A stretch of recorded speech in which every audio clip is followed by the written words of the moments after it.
కళ్యాణ్ అన్నారు కాబట్టి నిన్న జరిగిన మీటింగ్లో పవన్ కళ్యాణ్ అల్లు అర్జున్కు మద్దతు తెలపలేదు, రేవంత్ రెడ్డికి మద్దతు తెలిపాడు. అంటే అల్లు అర్జున్ ఎవరిది తప్పని చెప్పలేదు. అల్లు అర్జున్ ముందు స్పందించాల్సి ఉంది, స్పందించుంటే బాగుండేది ఈ ఘటనలో. రాజకీయ పరంగా తాను డిప్యూటీ సీఎం, వ్యక్తిగతంగా మేనమామ కాబట్టి నేను చెప్పాలా, చాలా జాగ్రత్తగా తన అభిప్రాయాన్ని వ్యక్తపరిచారు.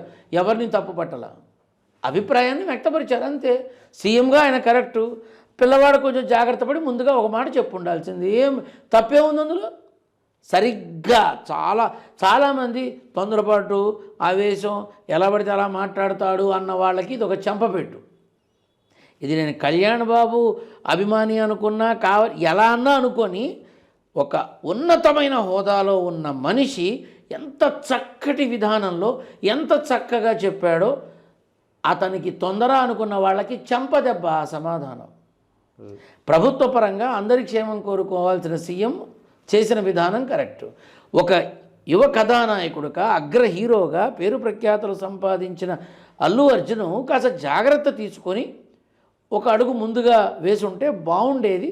కనీసం ఇలా ఒక రోజు వెంటనే వెళ్ళుంటే తప్పే ఉంది నాన్న. చాలా చక్కగా మాట్లాడాడు, అంతే కదా కావాల్సింది. మొన్న ఇటీవల సీఎం రేవంత్ రెడ్డితో సినిమా ఇండస్ట్రీ పెద్దలంతా అయ్యారు, కానీ ఒక పక్క చాలా మందిని పిలువనట్టు తమ్మారెడ్డి భరద్వాజ్ గారు లేరు, ఇంకా కొంతమంది శేషగిరి గారు, ఇట్లా కొంతమంది ప్రముఖులు, ఆద్యులు, అంకురార్పణ సమయంలో ఉన్నటువంటి పెద్ద తలకాయలు ఎంతమంది అయితే ఉన్నారో వాళ్ళందరూ కూడా మిస్సింగ్. అది చాలామంది చిత్రరంగంలో ఉన్న వాళ్ళందరికీ కూడా గొంతులో పచ్చివెలక్కేలాగా ఉంది. ఏమిటిది? వీళ్ళు మాత్రమే వెళ్ళారు, మొదటి నుంచి ఉన్న వాళ్ళంతా ఏమయ్యారు? చర్చలు అవే జరుగుతున్నాయి అక్కడ. ఇప్పుడు సినీ రంగం మీకే చెప్పాను అనుకుంటా, 2 వర్గాలు ఉంటాయి సినీ రంగంలో కూడా అని కనబడుతూనే ఉన్నాయిగా.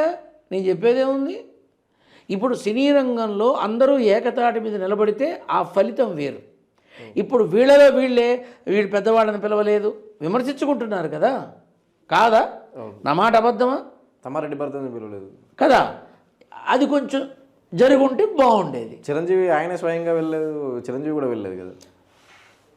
అది వ్యక్తిగతమైన కారణం అయి ఉంటుంది, దాని మీద నేను పెద్దగా మాట్లాడడానికి కూడా ఏం లేదు.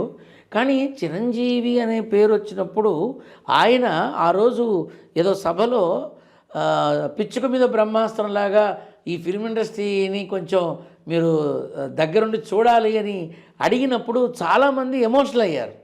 ఆకాశం అంత మనిషి నింగి స్థాయి మనిషి నేలకి తల వంచిందా అని ఒక బాధ, ఒక ఎమోషన్ చాలామందిలో ఉంది.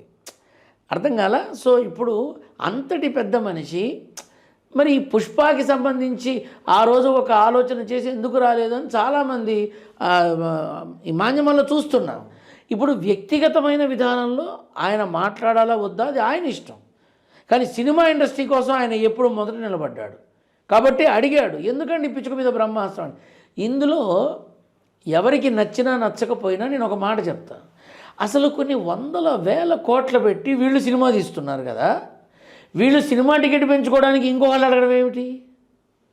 వీళ్ళు సినిమా తీసి గవర్నమెంట్కు ట్యాక్సులు కట్టి, జిఎస్టీలు కట్టి, అమాంబాపతో అన్ని ఫలాలు ఆమ్యామ్యాలు అన్నీ చేసి మొత్తం అన్నీ ఇచ్చి వీళ్ళు వెళ్ళి టికెట్ల కోసం అడగడం ఏమిటి?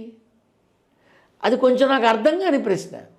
ఇప్పుడు వారు ఇచ్చింది వీరు చేస్తే వీళ్ళు వెళ్ళి కట్టాలి, వీళ్ళ సొమ్ముతో ఇంత బ్రహ్మాండమైనటువంటి స్థాయిలో చేసి మళ్ళీ వీళ్ళు వెళ్ళి అడగడం అనేది నాకు అర్థం కాదు. రూల్స్ అండ్ రెగ్యులేషన్స్ ఉంటాయి. అంటే బెనిఫిట్ షోల కోసం అడుగుతారు, బెనిఫిట్ షోలు, టికెట్ రేట్లు. ఒకటి నాన్న, బెనిఫిట్ షోలు వేసేయడం తప్పు కాదు, కానీ తగు జాగ్రత్తతో ఉంటే బాగుండే. ఇదివరకు జరగలేదా బెనిఫిట్ షోలు? ఈ కర్మ వెంటాడితే ఇలానే ఉంటుంది. నేను చెప్పలా, నవంబర్ 27 చెప్పా, కర్మ వెంటాడుతోంది, బలి కోరుకుంటుంది. డిసెంబర్ 2వ తారీఖు ఖచ్చితంగా చెప్పా, దీన్ని ఆపడం ఎవడి వల్ల కూడా కాదు అని.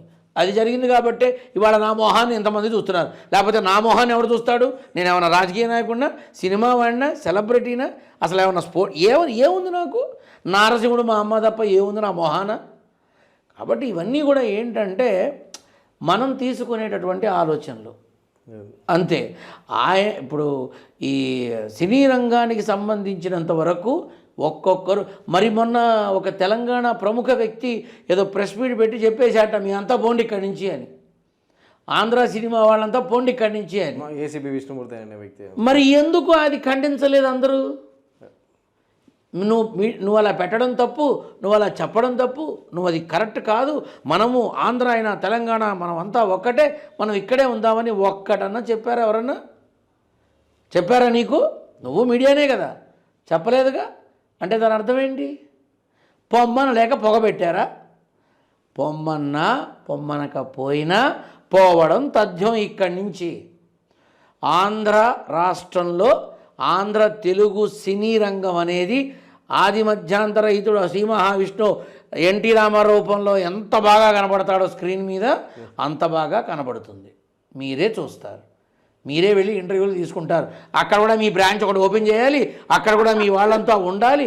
ఆంధ్ర రాష్ట్రంలో చెప్తున్నా రాసుకో, విశాఖపట్నం, రాజమండ్రి, స్పెషల్గా చెప్పాలంటే కాకినాడ, యానాము, విజయవాడ, గుంటూరు, నెల్లూరు, కృష్ణపట్నం, తిరుపతి, చిత్తూరు, ఈ ఏరియాలో మీ వాళ్ళందరికీ ఉద్యోగాలు ఇవ్వండి. ఎందుకంటే పని మొదలవుతుంది రేపు ఉగాది నుంచి.